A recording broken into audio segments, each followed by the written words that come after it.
მოგესალმებით, ეთერშია საინფორმაციო პროგრამა ფაქტი სტუდიაში თქვენთვის მედია თოდრაძე მუშაობს. ერთიანი ეროვნული გამოცდა გუშინ უცხო ენაში დასრულდა. დღეიდან აბიტურიენტები არჩევით საგნებს ჩააბარებენ. ნინო ვაშალომიძე დეტალებით. ერთიანი ეროვნული გამოცდები უცხო ენაში 3 დღე 9-10-13 ივნისს მიმდინარეობდა. სავალდებულო გამოცდები გუშინდელი გამოცდით დასრულდა და დღეიდან კი აბიტურიენტები არჩევით გამოცდებს ჩააბარებენ. არჩევითი გამოცდები მათემატიკაში, საქართველოს ისტორიაში, საზოგადოებრივ და საბუნებისმეტყველო მეცნიერებაში და ლიტერატურაში ჩატარდება. გუშინ ერთიანი ეროვნული გამოცდების მესამე ეტაპის დასკვნითი დღე გაიმართა. სტუდენტობის მსურველი გამოცდებს უცხოურ ენებში, ინგლისურსა და რუსულში, ფრანგულსა და გერმანულში 3 დღე აბარებდნენ. გუშინდელი გამოცდა, რომელშიც მონაწილეობას მთლიანად საქართველოს მაჩვენებლით 14,000-ზე მეტი აბიტურიენტი აბარებდა, ისევე როგორც დანარჩენი გამოცდები 2 სესიად ჩატარდა. პირველი სესია, რომელიც 9 საათზე დაიწყო, 12:30-მდე გაგრძელდა. მეორე სესია კი 2 საათზე დაიწყო და 5:30-ზე დასრულდა.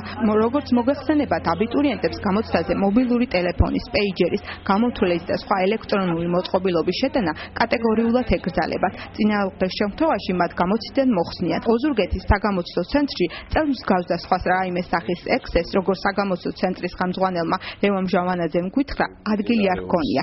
ძალიან ნორმალურ სიტუაციაში ახლა დაიწყო მეორე სესიის რეგისტრაცია უპრესორად ვრცელდება. 120 ბავშვი იყო მოსასვლელი, ჯერჯერობით 119 ამოსული, ერთი გვაკლია, მაგრამ ის ბავშვი სამწუხაროდ არც წინა გამოცდებზე დადიოდა, ასე რომ ალბათ არ მოვა. პრინციპში, ძალიან შვიდი ვითარება, ალბათ უფრო უკეთესად ამას აბიტურიენტები იტყვიან, რომლებიც თვათშით იმყოფებიან გამოცდაზე. მესამე სავალდებულო გამოცდაზე შემსრულებელ ასევე გამოცდიდან გამოსულელ აბიტურიენტებს და მათ გულშემატკივრებს ხელვარება ნაკლებად ეთყობოდათ. სრიცხისაგან გათანგულები კი ნამდვილად ჩანდეს. შეგახსენებთ, რომ ერთიანი ეროვნული გამოცდებისათვის საქართველოში 28,948 აბიტურიენტია რეგისტრირებული. მათგან სტუდენტი 27,624 გახდება. ერთიანი ეროვნული გამოცდები წელს 17 ივლისამდე გაგრძელდება. დღეს იყო უცხო ენაში გამოცდა, კმაყოფილი ვარ ჩემი თავის, საკმაოდ ადვილი იყო და იმედი მაქვს ჩაბარების ყველა აბიტურიენტს უსურვებ წარმატებას. პოლონელმა მოხალისეებმა ღონისძიება ეკოლოგიის დაცვას მიუძღვნეს. ეს მეორე ღონისძიება იყო, რომელიც სკოლებში შექმნილი ევროკლუბების მოსწავლეების მონაწილეობით განხორციელდა. თეიოსელიანი გვიამბობს. სახელად გარემო, გვარად კი დაცვა. ასე დაგვეცნო კულტურისა და დასვენების პარკში ღია წისქვეშ გამართული ღონისძიების ერთ-ერთი მონაწილე, რომელმაც ღონისძიების სახელწოდებით მოცეკვავე ეკოლოგია ჯერ შინაარსი. შემდეგ ის ჩამონათვალი გაგვაცნო, რისი არ გათვალისწინების შემთხვევაშიც დაბინძურებული გარემო ხშირად მრავალი დაავადების და სიკვდილიანობის მიზეზი ხდება. ბოლოს კითხვა დასვა, სიცოცხლე თუ სიკვდილი.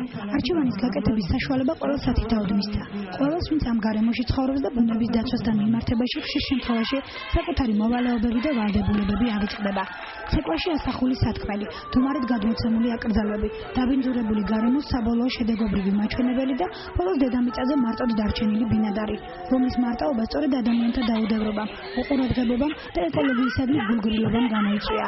სხვა პლანეტის ბინადარს მეტი სიფრთხილისა და სიფხიზლისაკენ მოუწოდებს. ღონისძიება, რომელსაც მთავარ მოთხოვნად გავუფრთხილდეთ გარემოს გაზდა და პოლონელი მოხალისის პატრისია კუროვსკას ინიციატივით ჩატარდა. მონაწილეები კი რამდენიმე სკოლაში შექმნილი ევროკლუბების მოსწავლეები იყვნენ. ახალგაზრდებმა მეტი ყურადღება უნდა გამოიჩინონ ეკოლოგიისადმი. გარემოს დაცვა ხომ თითოეული ადამიანის ვალია. მსგავსი ღონისძიებებით შევეცდებით უფრო მეტი ადამიანი გამოვაფხიზლოთ და ამ სერიოზული პრობლემებისადმი გულისხმიერი გავხადოთ. აცხადებს თავად ღონისძიების ორგანიზატორი პატრისია კუროვსკა. ეს მოხალისეები უკვე სექტემბრის შემდეგ მუშაობენ ჩვენთან. ძალიან საინტერესოა მართთან მუშაობა. ეს უკვე ჩვენი მეორე ღონისძიება ეძღვნება ეკოლოგიას. ამ კუთხით ახალგაზრდების ყურადღების გადატანა ძალიან საჭიროა, რადგან ისინი არ უფრთხილდებიან გარემოს. რა თქმა უნდა, ეს თემა ძალიან აქტუალურია მთელ საქართველოში, არა მხოლოდ ოზურგეთში. აუცილებელია მსგავსი პროგრამები არა ასე მცირე რიცხვოვანმა მაყურებელმა ნახოს მთელმა ქალაქმა, მთელმა რაიონმა, მთელმა საქართველომ, თუ აქედან ძალიან ბევრი სწავლება წამოვიდა, ძალიან ბევრი აუცილებელი.